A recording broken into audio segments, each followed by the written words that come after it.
Dan yakin saya, kalau seandainya guru-guru kita melihat kenyataan hari ini pun, mereka juga tidak akan diem, enggak. Saya yakin itu. Saya yakin.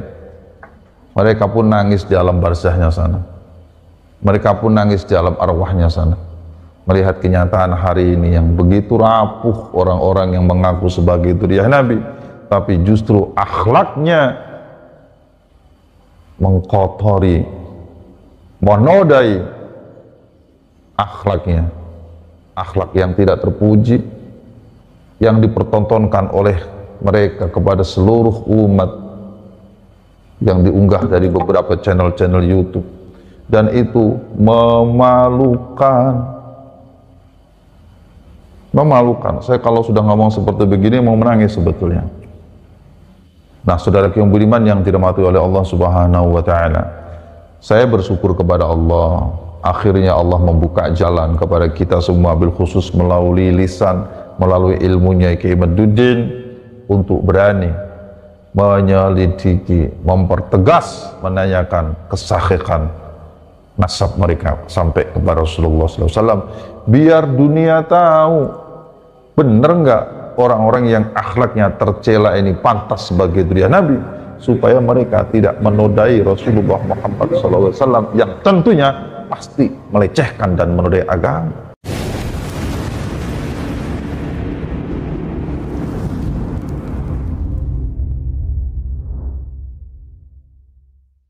Kalau saya mah tidak yakin kalau mereka akan legowo ya. Sebab legowo itu membutuhkan kekosongan hati, membutuhkan kebesaran jiwa. Sampai hari ini saya tidak melihat rata-rata para habaib itu orang yang legowo, tidak melihat saya. Karena apa?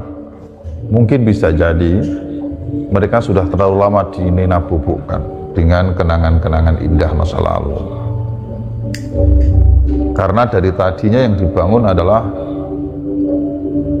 tentang kita ini adalah dzurriyyah Nabi, sehingga setiap berbicara Ahlul Bait merasa dirinya adalah orang yang paling dzurriyyahnya, kan begitu, betul tidak? Apa yang terjadi kemudian? Memanfaatkan agama untuk kepentingan-kepentingan mereka. Yang saya khawatirkan justru terjadi pencucian otak kepada orang-orang yang kosong model kita begini, dengan menggunakan doktrin-doktrin atau pembelokan-pembelokan hadis yang berkaitan tentang dzurriyyah Nabi Shallallahu Alaihi Wasallam. Kemudian apa yang dibangun narasinya? Yang dibangun narasinya itu begini nih. Barang siapa meragukan tentang dzurriyyah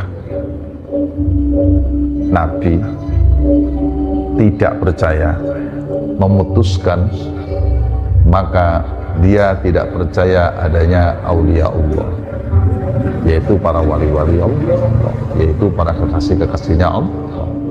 Nah, barang siapa tidak percaya kepada aulinya Allah, maka dia tidak percaya kepada kebesarannya Allah. Atau bahasa yang sejenis lah ya, barang siapa tidak percaya kebesaran Allah, maka dia berarti menolak, berarti dia bermusuhan atau memusuhi Allah. Barang siapa memusuhi Allah, maka dia seolah-olah mengajak perang. Wah, yang diajak perang Allah lagi. Begini nih yang saya khawatirkan. Apa yang terjadi? Ya kelompok-kelompok. Orang-orang kosong model kita zaman dahulu kan kalau sudah di waktu begini kan kelompok-kelompok. Sudah tidak bisa bergerak dan berkutik. Apa yang terjadi kemudian? Kita anggap sebesar apapun kesalahan oknum-oknum habaib itu, kita anggap seperti dimaksum oleh Allah. Padahal tidak ada yang dimaksum kecuali Allah Subhanahu wa Ta'ala.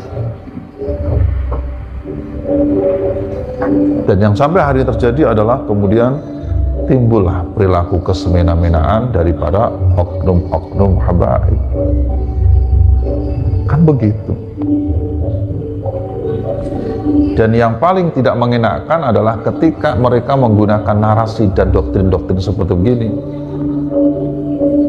Dari zaman dahulu para alim, para ulama, guru-guru kita, dari mulai Mbah Syekh Nawawi Banten, kan begitu biasanya, dari Hadratus Syekh Mbah Khalil Bangkalan, dari Hadratus Syekh Mbah Hasyim Asy'ari, dari Hadratus Syekh Mbah Mun Saran, kan biasanya begitu yang dipakai, yang digunakan nama-nama kebesaran guru-guru kita, yang kalau kita mendengarnya sudah kelepek-kelepek kita. Tidak ada mereka yang berani untuk mengoreksi nasab para habaib. Ini orang baru kemarin baru punya kitab 1, 2, 3 sudah berani mengoreksi nasab habaib. Kata-kata itu didengar oleh orang-orang yang polos model kita.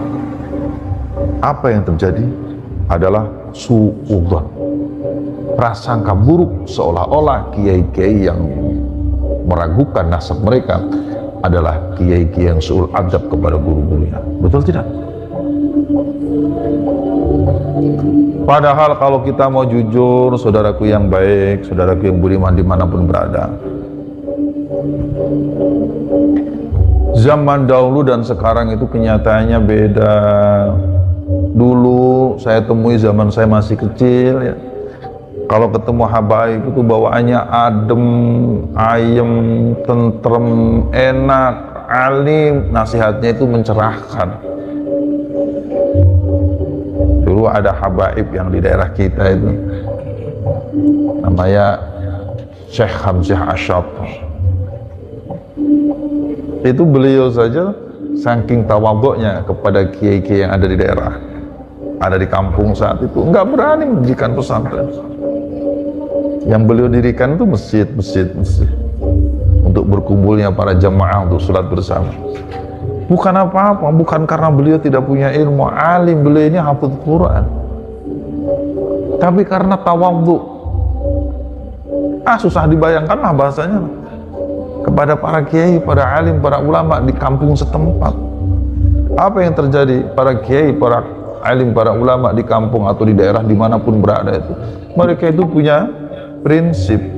Ketawadhuan itu menjadikan hati kita meleleh dan harus dibalas dengan ketawadhuan yang sama, sehingga tidak ada alasan bagi mereka untuk memungkiri, mengingkari tentang nasab mereka. Ditambah lagi dengan sukhrah wal ifadhah, mereka sudah meyakini masyhurnya, mereka sudah berhusnudzon masyhurnya mereka itu adalah orang-orang yang alim, yang tawadhu, adalah pantas sebagai dzurriyyah Nabi Shallallahu Alaihi Wasallam. Tapi yang sekarang terjadi kan beda. Mengaku dzurriyyah Nabi, congkaknya melebihi kecongkaan yang paling congkak. Akhlaknya tidak terjaga, lisannya menyakitkan hati, tutur katanya memprovokasi. Tidak enak diomongin lah. Kan semua bisa melihat sendiri itu yang ada di YouTube. Apa yang kemudian terjadi? Ulama-ulama kiwari, ulama-ulama zaman sekarang kan bertanya-tanya, apa benar sih orang model begini ini dzurriyyah Nabi? Ditambah lagi dengan masalah penasaban itu sudah ada sejak dari zaman bahula, sudah ratusan tahun bahkan ribuan tahun yang lalu. Akhirnya para ulama-ulama yang punya keberanian dan alim alama punya ilmu inilah mereka membuka kembali kitab nasab, dan benar ditemukan bahwasanya dzurriyyah Sayyid Ahmad bin Isa tidak ada ditemukan di kitab-kitab yang tahunnya mendekati tahun saat itu adanya seorang putra beliau yang disebut sebagai Ubadillah atau disebut sebagai Abdullah. Itu kan diselidiki, dikaji ulang, akhirnya saya menamakan itulah yang disebut dengan khasanah ilmu. Timbullah keputusan sekarang, sebagian menganggap rungkat, munqati', tidak tersambung, tidak ada, diada-adakan. Bahkan dalam beberapa kitab itu tersambung melalui mimpi yang seperti pernah saya sampaikan dulu. Beda zaman. Dan itu biarkan saja sebagai hasanah ilmu pengetahuan. Maka yang lebih bagus adalah jika memang ada orang yang merasa dirugikan atas kajian-kajian yang ada, anggap saja kajian Kiai Imaduddin, maka mestinya dia sanggah dengan ilmu, atau kalau tidak ya sudah saja laporkan Kiai Imaduddin ke kantor polisi.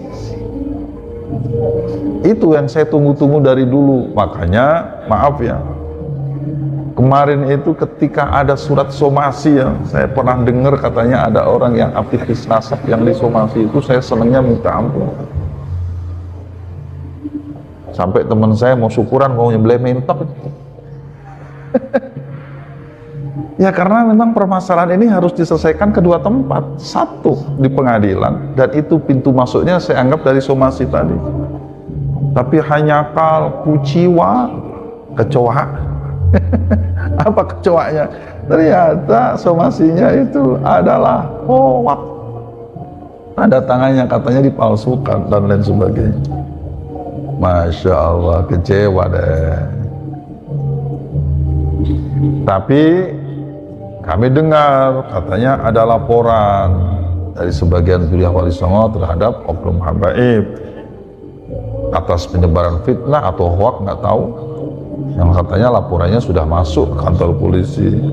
Ya mudah-mudahan saja pintu masuk ini bisa menjadi pembuktian diterima oleh semua pihak, benar enggak kesahihan, kebenaran tentang tersambungnya Pak Alawi sampai ke Kanjeng Rasulullah SAW.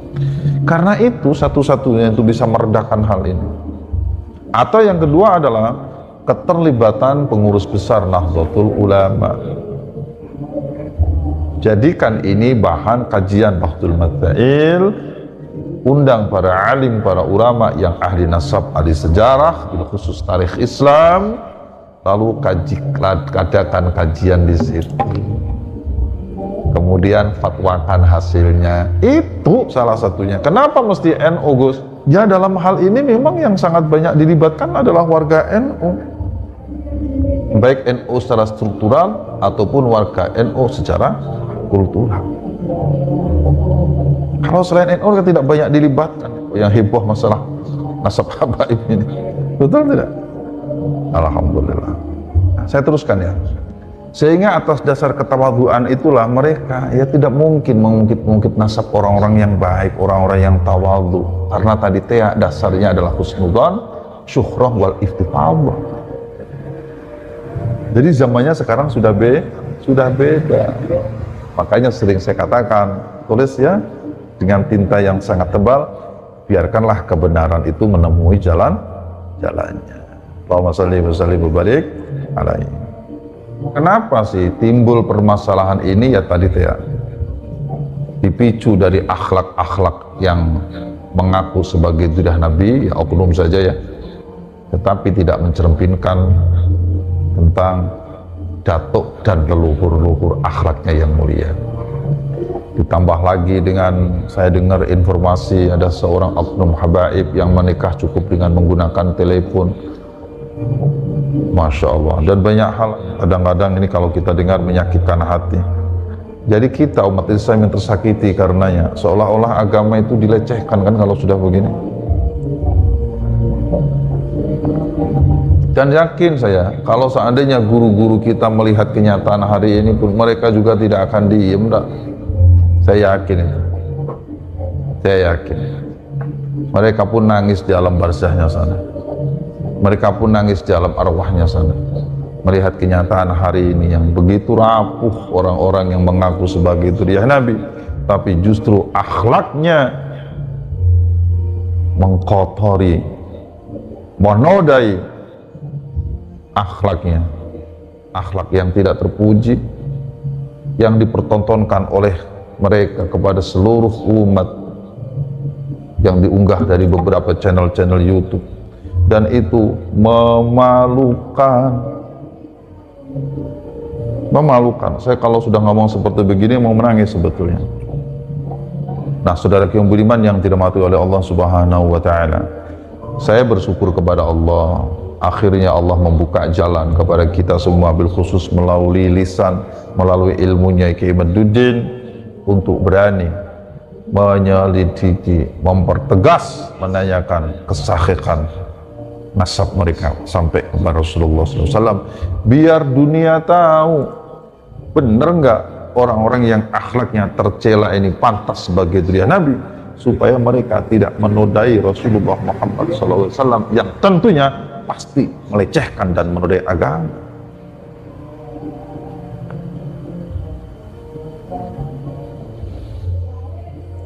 Bisa dipahami ya? Sehingga kalau sudah mengadakan kajian dengan tiga, saya lihat nih ada tiga kajian yang utama. Satu dari ilmu nasab, ilmu sejarah, dan yang ketiga dari ilmu DNA. Lah kok yang begini-begini ini ada orang nyeletuk, udah kita mubahalah. Ini orang makan kecubung dari mana ini? Ini orang kesambet dari mana ini? Mereka tidak paham tentang kaidah-kaidah dan dasar-dasar mubahalah, ujuk-ujuk mengajak mubahalah. Akang, ya, Ujang, ini bukan masalah mubahalah, ini masalah ilmu, bukan fitnah. Jika memang ada yang merasa dirugikan, tidak terima, maka dua hal tadi lakukan. Satu, laporkan keimat kepada polisi, atau yang kedua, minta supaya orang-orang yang dirugikan ini membuktikan kebenarannya, membantah apa yang dilakukan oleh keimat, baik di forum-forum resmi ataupun di tempat-tempat lain. Tetapi jangan provokasi, jangan kira-kira mencuci otak orang sehingga timbul kalimatnya adalah kalimat mereka memfitnah, mereka memecah belah umat. Justru yang memecah belah umat adalah mereka yang ketika dikritisi, diragukan kebenarannya, mereka diam saja. Kenapa yang dimaksud dengan diam aja? Kan ini jelas sasarannya adalah Rabithah Alawiyah sebagai organisasi para habaib Dzurriyyah Ba'alawi yang ada di Indonesia. Mestinya RA yang harus menginisiasi ketemu dengan keimat, sebab hakul yakin yang paling dirugikan di sini adalah RA, bukan pribadi-pribadi, apalagi ini para muhibin. Nah, saudaraku yang baik, kami tidak akan memperpanjang cerita ini, karena sebetulnya kami hadir silaturahim hari ini bukan ingin membahas itu.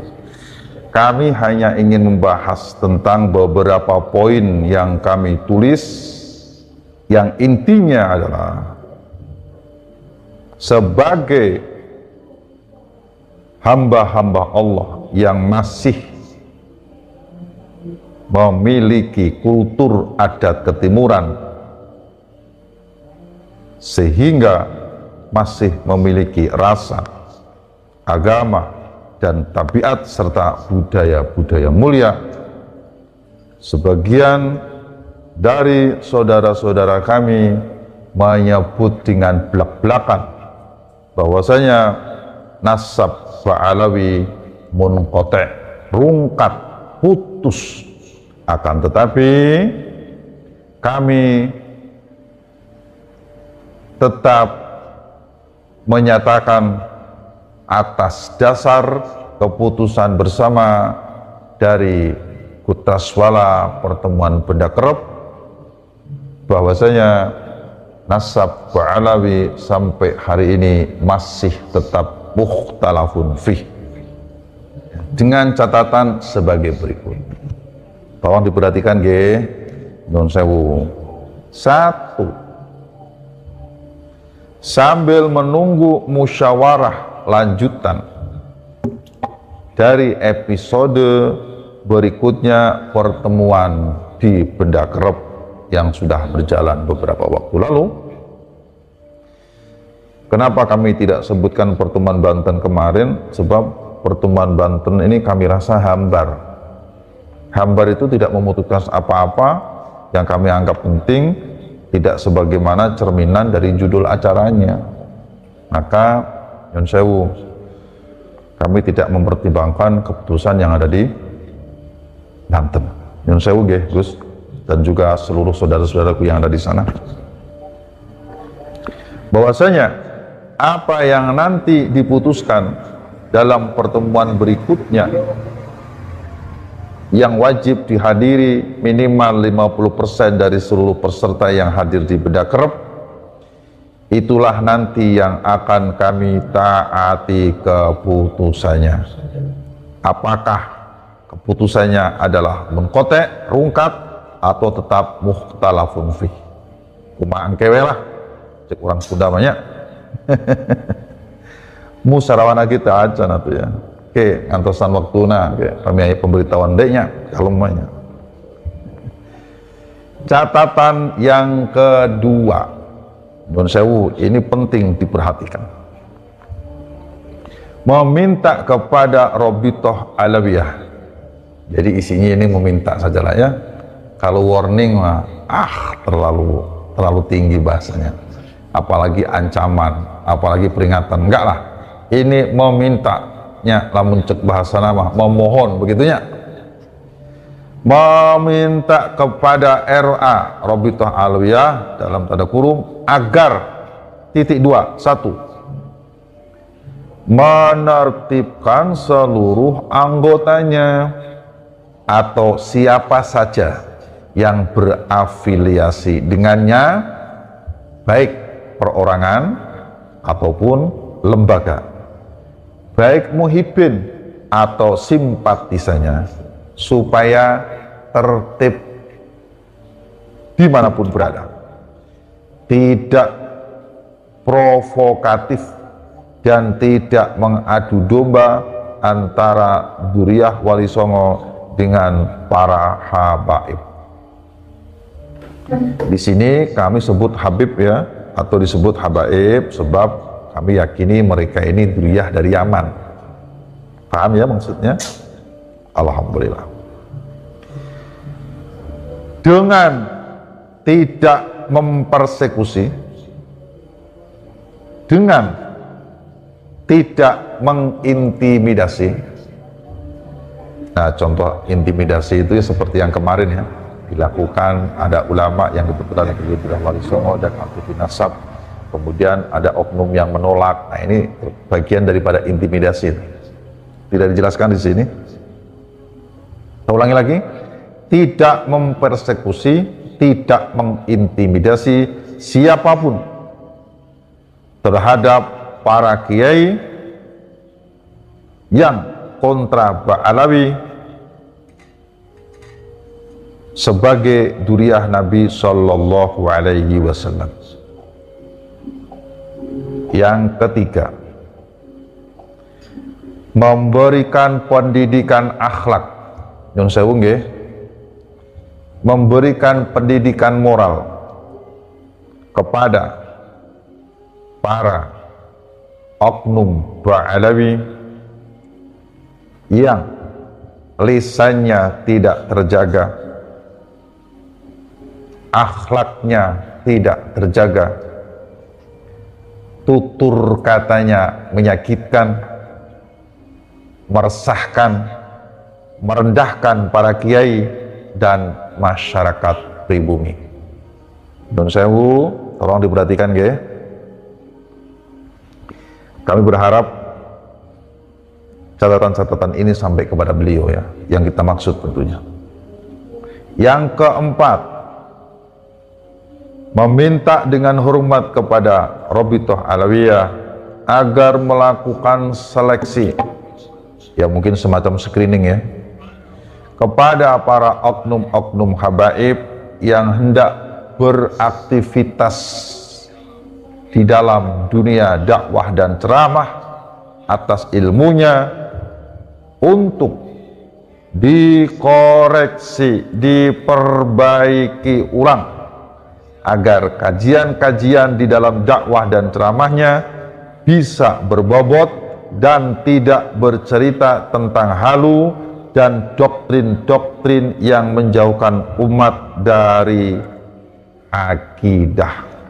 Yang kelima, menghentikan memutarbalikkan sejarah bangsa hingga pendustaan terhadap makam-makam keramat yang ada.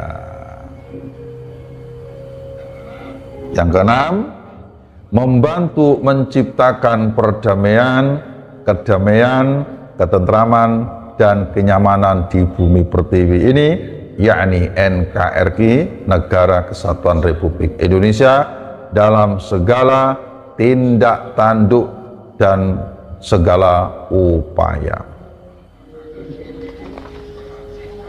Mohon kepada RA agar ini diperhatikan dalam tempo yang sesingkat-singkatnya. Kami sangat berharap semoga momentum Rabiul Awal ini bisa menjadi momentum perbaikan diri bagi semuanya.